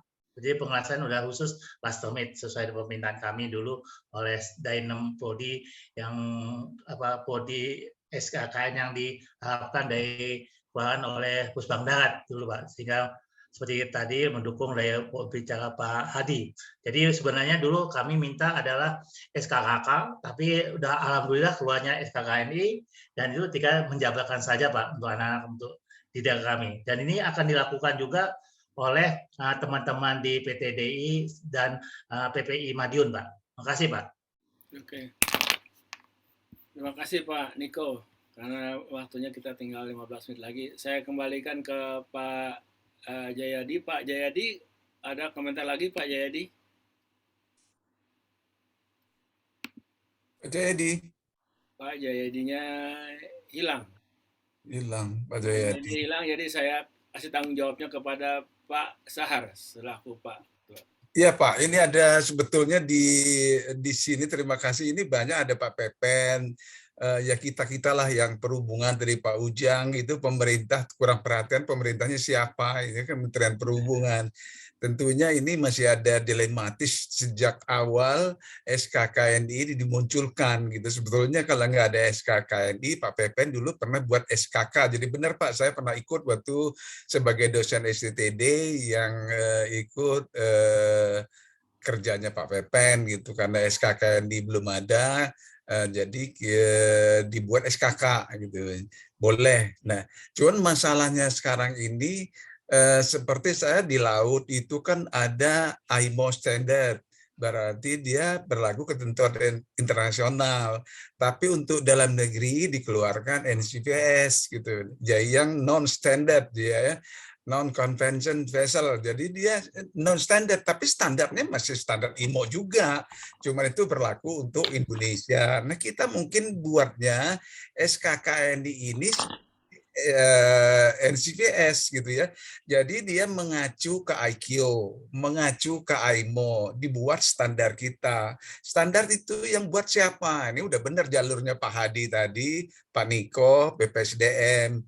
Ini sebetulnya yang kekeh yang dikatakan Pak Ujang tadi, mestinya yang mempush itu adalah BPSDM gitu Pak. Jadi membuat apa namanya itu kurikulum itu harus BPSDM yang mengacu kepada standar SKKNI. SKKNI ini buat dasar apa? Ya kalau memang ada ketentuannya internasional sudah ada, ya dibuatlah sesuai dengan ICAO IMO. Jadi kan SKKNI nanti diterapkan di dalam diklat kita gitu untuk kerja yang ASN juga gitu diterapkan. Nanti itu karena naker berarti itu tenaga kerja dia memang yang buat kita tapi SK-nya naker. Masalahnya yang dikatakan Pak Ujang tadi itu nakernya udah buat, kita tidak mewajibkan. Nah kalau kita mewajibkan, ya kalau di laut nggak akan naik kapal kalau dia tidak punya sertifikasi. Kalau darat, siapa yang mewajibkan? Nah ini yang diberlakukan sekarang di Jaklingko, Pak. Di Jaklingko itu yang kirim adalah koperasinya. Karena nggak akan bisa oleh dipercepat Pemda DKI kalau dia tidak sertifikasi. Nah tadi ditanya, siapa yang biayain? Kata Pak Pepen. Nah sekarang untuk yang Jaklingko itu selama dia diklat, dibayar. Mereka satu hari 100.000 ada uang penggantian gitu Pak yang sekarang ini. Nah ini jadi masalah mungkin ini perlu di antara kita ada ketegasan. Jadi SKKNI itu nanti dibuat gitu ya, dibuat seperti ini diberlakukan untuk dunia diklat kita. Diklat itu ada yang formal, ada yang informal. Nah ini Pak yang mungkin nanti perlu ditegaskan gitu pemberlakuannya. Ini yang belum nih Pak Jayadi. Kalau Pak Jayadi ngatakan tadi di awal saya ikut, sebetulnya saya nggak ikut Pak. Awalnya kita dibentuk tim evaluasi pendidikan formal informal mengenai diklat perhubungan dengan PP 51 itu Pak awalnya. Tapi itu nggak jalan bagaimana waktu itu ada Kapten Bobby yang membentuknya, muncullah dari Pak Jayadi ini dengan Pak Ripno membentuk SKKNI. Ada tolak-tolakan sebetulnya dari udara maupun laut karena mereka mempunyai standar. Ada IMO standar, ada ICAO standar. Sebetulnya kalau dibuat semacam NCPS di laut nggak ada persoalan. Diterapkan di dunia pendidikan. Nah kita ini yang belum mau menerima gitu. Kalau itu sudah dilaksanakan, apa masalahnya dengan LSP 1? Kan dia diklat di backup dengan sertifikasi LSP 1. LSP 1 itu dengan SLP 3 mestinya sama. Siapa yang mensertifikasi? Ya LSP 1, LSP 3 bisa. Siapa yang menguji? Asesor. Siapa asesornya? Ya Pak Dedi Darmawan. Baik, Pak Rasman Ginting, Pak Ridwan. Baik, Mas Sahar, terima kasih. Pak Jayadi udah ada. Pak Jayadi mau menambahkan sebelum kita akhiri? Ya, Pak Jayadi? Pak Jayadi mungkin ada ditambahkan sebelum tutup. Ya, terima kasih Pak. Halo Pak, apakah sudah monitor? Ini putus-putus Pak jaringannya. Ya, Bapak terputus-putus. Ya silakan Pak Jayadi. Terima kasih. Terima kasih atas saran dan masukan yang luar biasa para dosen senior. Halo Pak, suara saya bisa diterima Pak? Ya, terima kasih atas masukan dan saran untuk mendorong stimulus SKK ini. Yang saya prihatin ini, saya minta klarifikasi ini pada teman-teman yang di LSP 1 di P1 lesnya kalau memperpanjang dia harus menambah skema. Sekarang skemanya belum bisa bertambah. Karena apa? Belum ada mengadop tadi seperti Pak Tevi, ya Pak Tevi yang dari udara itu masih dilakukan oleh Direktorat Teknis. Itu sebaiknya P1-nya dihidupkan dengan menyusun standar kompetensi khusus. Nah, kemudian di LSP-nya itu berlisensi. Karena syarat lisensi adalah ada 6. Yang pertama ada standar. Yang kedua ada asesor. Yang ketiga ada PUK. Yang keempat ada pendiriannya. Yang keenam adalah panduan mutu. Nah, 6 itulah yang harus dilisensi nanti. Nah, teman-teman sekarang ini skema dengan materi uji kompetensinya itu rata-rata tersendat. Tersendatnya kenapa? Kalau dosen biasanya itu senangnya cuma nguji sama ngajar. Kalau muncul bikin SKK begitu, jarang yang mau. Karena pusing bikin standar itu. Begitu. Judulnya sudah ada nih Pak Tevi. Judulnya di RIP itu sudah ada Pak Tevi. Tinggal dibedah menjadi standar. Karena standar itu ada 7 langkah. Yang pertama ada judul unit, kode unit, elemen, KUK, batasan panduan, kemudian ada aspek kritis. Ada 7. Nah, itulah yang harus dipikir oleh para dosen menyusun standar. 1. Yang kedua, begitu udah standar jadi, dia harus bikin modul. Modul itu ada 4 langkah. Ada modul, buku kerja, buku informasi, buku penilaian. Dan itu ada template-nya ada di Kemenaker. Dan itu dosennya harus dilatih 5 hari bikin modul itu. Jadi masih panjang perjalanannya. Ini yang perlu disikapi. Kenapa saya munculkan stimulus sesuai dengan Perpres nomor 68 tadi itu. Ke depan kita bisa tenaga kerja. Lulusan kita digunakan oleh siapa? Oleh dunia usaha dan dunia industri. Kadin. Nanti kita ini harus hilang lagi suaranya Pak Jayadi. Udah kalau gitu Pak Jayadi, kita nanti kapan-kapan kita teruskan. Pak Sahar ditutup aja kalau gitu, kita juga waktunya udah ini. Pak Sahar dipercepat coba. Ditutup sedikit. Pak Sahar. Silakan penutupan. Nggak ada pula suaranya Pak Sahar. Ya Pak, alhamdulillah ini waktunya sudah 2 jam. Silakan Pak Sahar, silakan. Ya terbatas. Terima kasih kepada Pak Jayadi yang sudah berbagi, mengajak diskusi ini mengenai SKKNI. Mudah-mudahan dengan hasil kita bincang-bincang santai hari ini, yang agak tegang dikit kali ya. Pak Ridwan nggak nanya nih Pak Ridwan, ngomong Pak Ridwan. Ya kerjaan kita lebih terang gitu ya. Sebetulnya Pak Ridwan belum ngomong, Pak Ridwan. Pak Sahar. Pak Ridwan belum. Ditutup nanti Pak Ridwan ya. Kita sambung lagi. Iya Pak Ridwan. Pokoknya ngikutin aja Pak. Ikutin aja kita ini mantap gitulah. Kita selama ini kan ngomong SKNI, LSP, Pak Sahar ini diskriminasi. Jelas. Tapi kita udah agak terbuka dikit. Ini mungkin ini pembukaan. Besok nanti 4, 5, 6, 7. Demikian. Terima kasih Pak Jayadi, Pak Heri Bakti, Pak Dedi Darmawan, Pak Pepen, Pak Tevi, Pak Niko, Bu Ujang, semuanya yang sudah Pak Sarda, Nababan, Pak Manurung. Ya, pagi ini sudah berbagi. Mohon maaf kalau tadi Pak Wendy belum memberikan kesempatan karena asiknya. Next kita bicarakan lagi. Menarik. Demikian. Wassalamualaikum warahmatullahi wabarakatuh. Monggo Pak.